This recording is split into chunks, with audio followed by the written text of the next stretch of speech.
Симеон Хинковски се казвам и съм доста неща в Софийския университет и в Националната гимназия за древни езици и култури, защото се занимавам с музеите в университета и преподавам малко странни дисциплини от типа на латинска палеография, изворознание и такива неща в университета и в гимназията.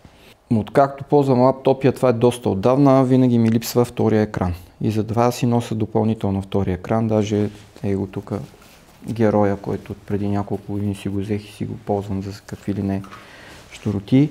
Така че си търсех нещо, което да ме улесни, защото като ходя особено по архиви или ходя някъде да снимам видео, фото или какво ли не, искам да го прегледам на момента и ми липсва втория екран, в който да мога да си ги коригирам, пък през това време нещо друго се случва и започвам да работя с него. И оглеждах доста за нещо такова. Аз като цяло съм от маниак на тема техника всякаква, като почнеш от лаптопи, фотоапарати, компютри, коли и какво ли не още.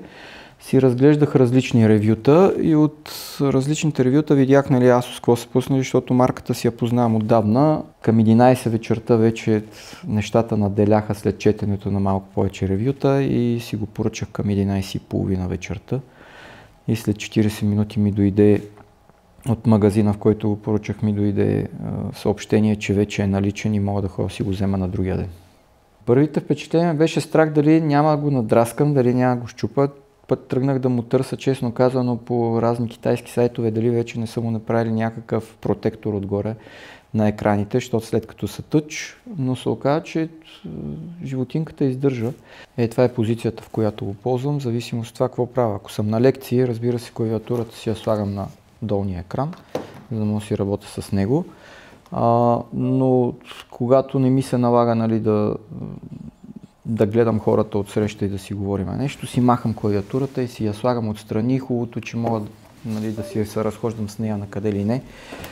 Писалката също ми върши доста работа, особено за такива щуротийки, като разни документчета, в които мога да си отбелязвам, след това да си коригирам по тях за фотошопа, особено за корекцията на снимки, защото аз гледам да ги държа максимално естествено, но в същия момент да ми помогне да си ги обработвам като наситеност на изображението, за да ми измъкват различни нюанси на мастилото и такива неща. Ми върши чудесна работа.